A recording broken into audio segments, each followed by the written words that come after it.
países, en Argentina principalmente. ¿Se escucha bien? ¿Se ve bien? A quienes quieran les voy comentando que pueden dejar sus preguntas y bueno, si hay tiempo, en la medida de lo posible vamos a ir haciéndolas. Mientras esperamos que se conecte Jorge.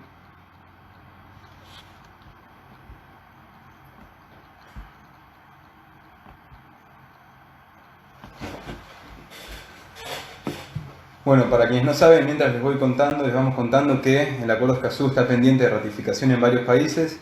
Es un acuerdo que ya fue, el texto fue adoptado por una comisión dependiente de las Naciones Unidas que involucra,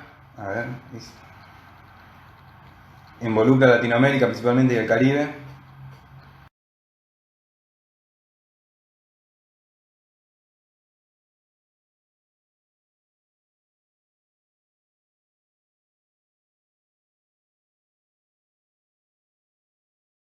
A ver si está conectando ahí. Hola Jorge, ¿cómo estás? ¿Me escuchás bien? ¿Qué tal? ¿Cómo va? Muy bien, por suerte. Bien. Así que bueno, ¿se escucha bien? ¿Se ve bien? Tengo que poner, a ver, ahí está, ¿se ve? Perfecto, 10 puntos. Entonces empezamos. Muy Bueno, bien. hola a todos y todas. Soy Fede, voluntario del Departamento de Política e Investigación Socioambiental de EcoHouse. Le damos la bienvenida a Política Ambiental, que es un espacio express para que nuestros representantes nos cuenten sobre algún tema que queremos saber, los ciudadanos de a pie. Y como siempre, hacemos 3 aclaraciones antes de empezar. Primero, en EcoHouse no tenemos un partido político o una religión definida e invitamos a todos y todas a expresarse siempre. Segundo, que en esta sección vamos directo al grano, decimos cortito y al pie para informarnos y actuar en consecuencia. Y tercero, después vamos a estar subiendo esta conversación a YouTube, así como salió, sin cortes, sin editar ni nada, bien fresca para que podamos mirarla cuando queramos.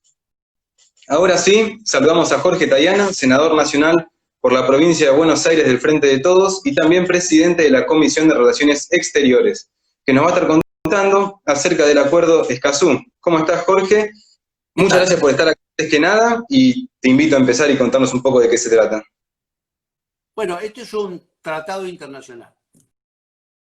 Es un tratado internacional que tiene algunas características. Primero, es un tratado latinoamericano y caribeño. Es nuestro, digamos, Latinoamérica y el Caribe. Segundo, es el primer tratado ambiental propio de la región y que surge en la reunión de Río más 20 en el 2012, vinculado al tema del desarrollo sustentable. ¿Qué es este tratado? Este tratado es un tratado que lo que busca es que el tema ambiental no sea un tema manejado en secreto ni por los estados ni por las grandes compañías extractivistas, sino que es un tratado que lo que busca es que haya mucha información en los distintos sectores de la sociedad, en las organizaciones de la sociedad civil. Entonces es un tratado que se llama, es un tratado de acceso. ¿Acceso a qué? Acceso a la información, acceso a la participación pública en cómo se definen las prioridades y cómo se definen los temas, los proyectos que tienen impacto ambiental. Y tercero, acceso a la justicia en caso de que se quiera reclamar. Esa es la característica de este tratado. Es un tratado que busca cuidar el medio ambiente a través de darle más juego y más participación a las organizaciones de la sociedad civil, a la sociedad en general y sobre todo a los grupos vulnerables, porque es bastante conocido que muchos de los proyectos que tienen una afectación ambiental tienen también una afectación en territorios donde viven pueblos originarios que están particularmente afectados con proyectos que pueden modificar muchísimo su ambiente y su forma de vida.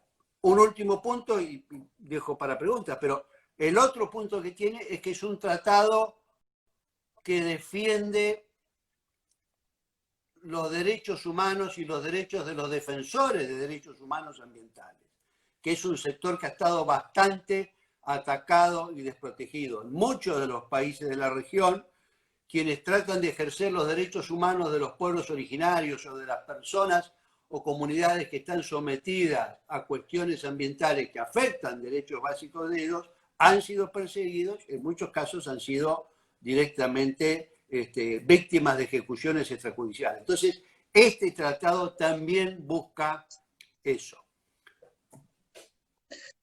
Teniendo en cuenta que hay otros tratados, otros acuerdos internacionales ya de materia socioambiental, ¿por qué se te ocurre o por qué crees que el Caribe o en general América Latina vio la necesidad de crear este acuerdo en particular, ¿no? Porque en realidad, yo creo que esto tiene una historia, y la historia es la historia del debate sobre lo que es la necesidad de consultar a la población y que esta consulta sea una consulta informada. Esto viene ya en el debate internacional de tiempo atrás, de cuando fue el convenio 169 de la OIT, de la Organización Internacional del Trabajo, que es el convenio sobre los pueblos indígenas, se llamaba entonces.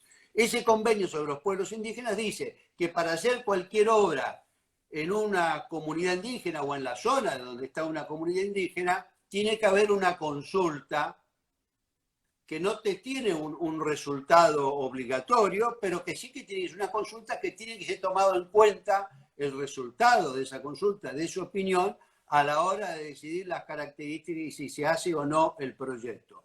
El debate de esa consulta es que esa consulta muchas veces ha sido falsamente realizada. Si yo voy a consultar a pueblos indígenas y reparto un volante en otro idioma que el que hablan ellos, es una falsedad de la propia consulta, o si la hago en un diario pequeña circulación. Entonces, lo que busca este proyecto es realmente evitar que esas cosas sucedan.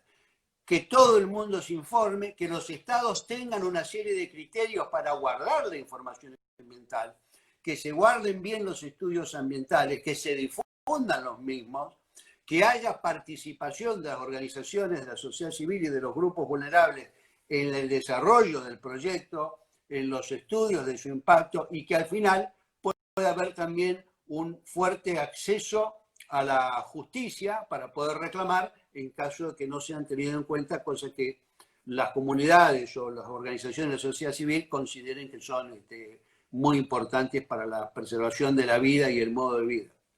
Entonces, el acuerdo habla específicamente de los pueblos originarios, ¿es correcto? No solo, no habla de los pueblos originarios, pero el origen de todo esto está en buena medida pensado ahí. Habla de que tiene que haber información en el idioma local, si hay más de un idioma, pero muchas comunidades. En la Argentina hemos tenido, por ejemplo, varios casos. El caso más común es todo lo de Famatina, por ejemplo, que eso no era estrictamente pueblos originarios, pero sí era una comunidad que sentía que su forma de vida o su calidad de vida podía estar afectada por un impacto ambiental. Entonces, el tema, como tuvimos más en el sur, el tema del oro, de la negativa en Chubut de extracción de oro. O sea que lo que tiende es a evitar que las comunidades tengan una actitud pasiva por falta de información ante proyectos que tienen un impacto ambiental fuerte y que por lo tanto va a afectar su forma de vida futura. Lo que busca garantizar es que haya mucha información, que esa información sea accesible, que no se pueda macanear por parte de las burocracias de distinto nivel a la gente, que haya obligación de responder y que haya obligación de tener mecanismos participativos en todo el proceso. De hecho, este tratado de Escazú, que se debatió durante 4 años, del 14 al 18, tiene la peculiaridad de que tiene un sector de participación de sociedad civil grande, de como 6.000 personas que han acompañado el proceso. Y por eso está pensado que en el tratado, una vez que se haga la primera reunión, cuando se lo ponga en marcha, cuando entre en vigencia, porque todavía no está en vigencia, cuando esté en vigencia tenga también la posibilidad de que haya una participación a través de elecciones de representantes de la sociedad civil en órganos que dependen del plenario, de la conferencia de los estados partes y que puedan aportar y decir lo suyo. Entonces, en ese sentido es un tratado muy moderno, es un tratado que busca poner a América Latina y el Caribe en la vanguardia de los proyectos y de los temas ambientales. Es un proyecto que está muy en consonancia con los objetivos del sustentable del 2030. Es un proyecto que está muy en el marco de la conferencia de Río +20, más de la conferencia de clima de París, y que creo que tiene una importancia grande para la región. Fue básicamente impulsado por la CEPAL, la Comisión Económica de América Latina. Que lo interesante del caso es que los tratados entran en vigencia cuando un determinado número de países firman y ratifican, o sea, se hacen parte. Este tratado tiene 10 miembros. A eso quería llegar ahora, leyéndonos un poco quizás de este acuerdo en particular, teniendo en cuenta que quizás quienes nos escuchan no conocen bien los pasos a seguir. Si nos puede contar un poco de cómo se llega a que un tratado sea eficaz o eficiente, ¿no? ¿Cuáles son los pasos a seguir? Esto de la adopción del texto. Claro. Los tratados en general tienen un sistema, y es que se los firman, los representantes de los países los negocian primero, después los firman, y después, de acuerdo al país, tienen un mecanismo de ratificación. En el caso de la Argentina, los tratados se ratifican por el Congreso, por ley del Congreso. Los tratados tienen en general un número de estados parte para comenzar a funcionar. Este tratado fue firmado por más de 22 países, pero requiere que 11 lo ratifiquen para empezar a funcionar, para ponerse en marcha, porque además tiene plazos, tiene 90 días para empezar a cumplir con las normas, tiene una serie de cuestiones. Entonces, ahora tiene 10 estados parte, necesita 11 para empezar a funcionar. Argentina lo que acaba de hacer es aprobarlo en la Comisión de Relaciones Exteriores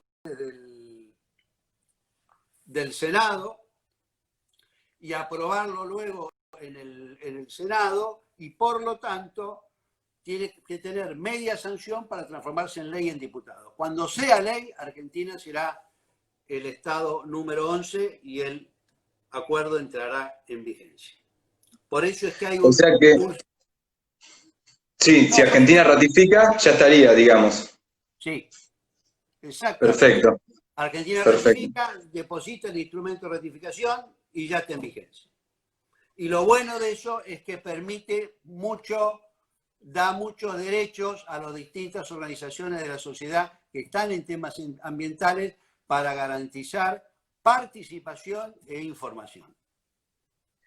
¿Y qué vendría a significar que el acuerdo sea ratificado, digamos, y en qué medida puede ser vinculante para el país? Explicamos muy ligeramente para quienes nos escuchan que vinculante quiere decir que sea obligatorio para el país. Esa sería la pregunta. ¿Qué significa ratificación y si sería vinculante? Sí, un tratado tienen un rango supralegal en la Argentina. Es decir, un tratado aprobado por el Congreso es superior a la obligatoriedad que establece una ley. El tratado es vinculante en el sentido que establece una serie de pautas que el país debe respetar. Si no las tiene, puede necesitar construirlas, pero tiene que tener registros de los temas ambientales, tiene que guardar los mismos, tiene que dar acceso a la información, y si no puede hacer toda una serie de reservas. Solo hay estrictos puntos en donde puede negarse, y para negarse a dar una información tiene que negarse con un fundamento, y eso puede ser reclamado judicialmente. Es decir, establece una serie de pautas que hacen la cancha más nivelada para difundir la información sobre los temas ambientales, que es un tema en donde en general se ha retrasado mucho la información, porque muchas veces hay grandes intereses en juego, se dan en lugares muchas veces apartados, y entonces la tentación de no contar exactamente el impacto que va a tener o las consecuencias que va a tener o qué va a ser lo que se va a hacer es grande.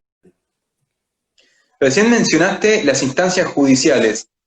¿Y qué pasaría, se nos ocurre, teniendo en cuenta un país que lo ratifica, que puede incumplir? ¿Qué ocurriría frente a un país que ratificó e incumple con el acuerdo? En el caso de que un país que haya ratificado, ¿qué ocurre si no cumple con el acuerdo? Digamos, con las obligaciones que asume. Bueno, el Estado puede tener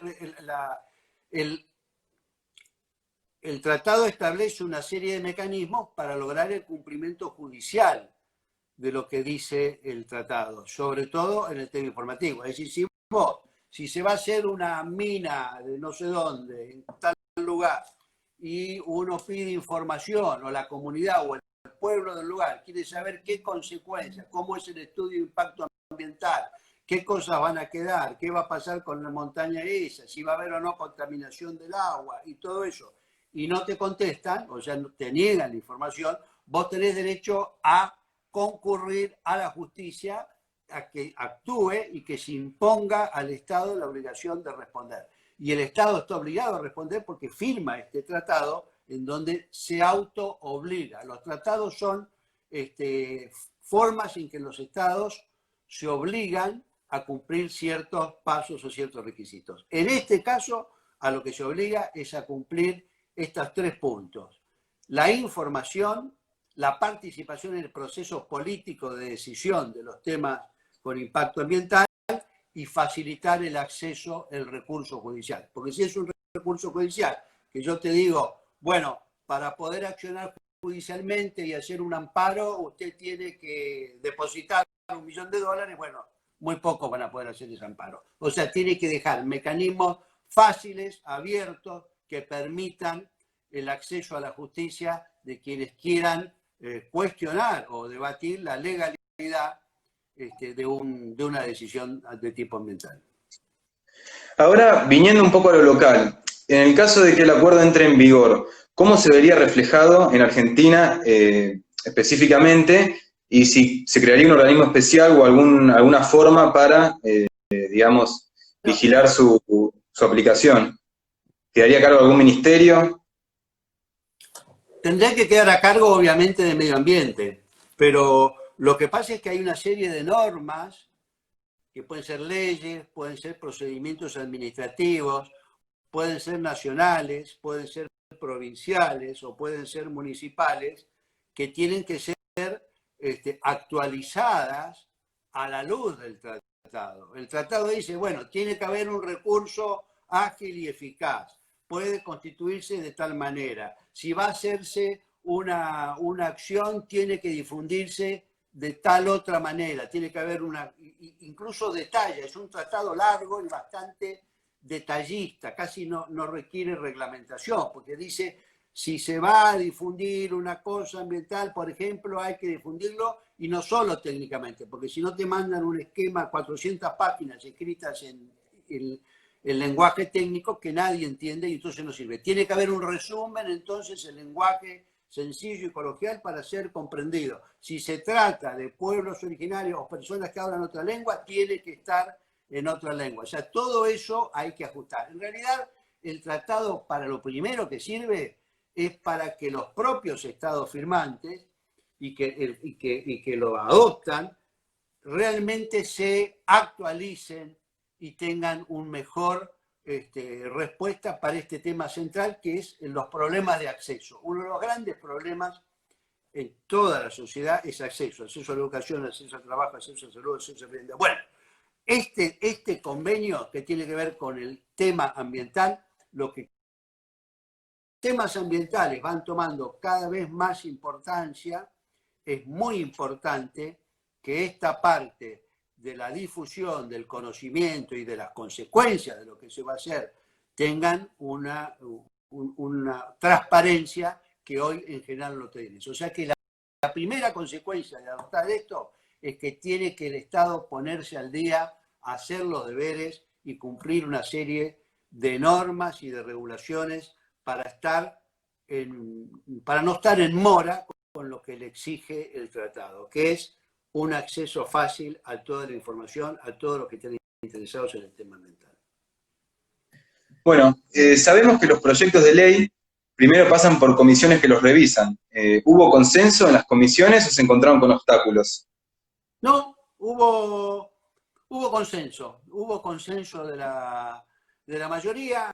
En general, el tema ambiental es un tema que tiene un desarrollo cada día más fuerte. Es difícil no ver la importancia de eso, y es obvio que por eso yo insistí al principio en que este es un tratado regional. Este es un tratado regional porque surge de una necesidad propia de América Latina y el Caribe, que es no tener mecanismos bien aceitados para difundir entre la población y sobre todo entre los grupos vulnerables las consecuencias y las características de los distintos proyectos ambientales. De esa necesidad surge la idea del tratado, del convenio de Escazú, y de los trabajos que se llevaron adelante es que surgió este resultado.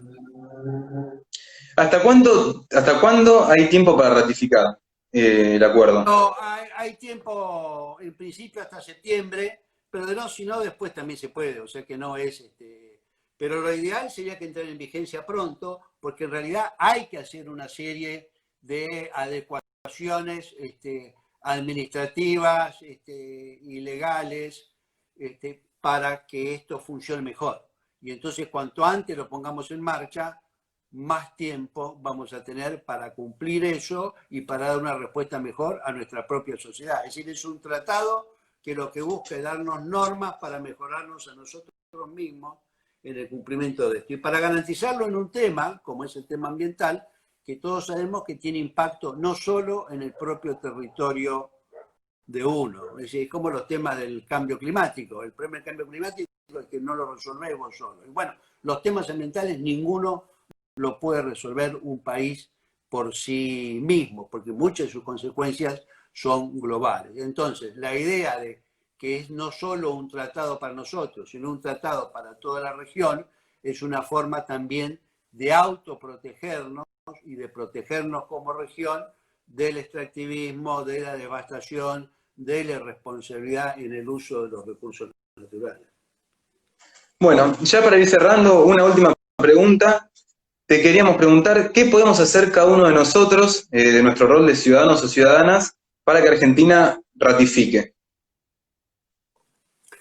Y ahora va a haber que ir a apurar al Congreso y a la Cámara de Diputados prontamente para que, una vez que esté bien la medida de sanción, se transforme en ley y pueda entrar en vigencia. Eso es así de sencillo.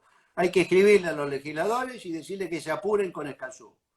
Que ha habido un movimiento, que ha sido esto de la comisión, que se apuren con Escazú, que hace falta, que hay una conciencia ambiental cada vez más grande. Los legisladores de las distintas cámaras también son conscientes de esto, así que lo que se puede hacer es eso. Y se puede ir pensando, miren, el tratado es largo, es un poco aburrido, pero da muchas pistas de las cosas que hay que hacer, incluso a nivel local. No solo se trata de un lobby para que se apruebe, sino de ir pensando qué hay que hacer a nivel local para garantizar que se puedan cumplir las cosas que dice el tratado que los estados deben garantizar. Bueno, Jorge, ya estamos sobre la hora. Para quienes recién se suman, estuvimos hablando con Jorge Tayana, senador nacional por la provincia de Buenos Aires del Frente de Todos y también presidente de la Comisión de Relaciones Exteriores de la Nación, que nos contó acerca del acuerdo de Escazú. Va a quedar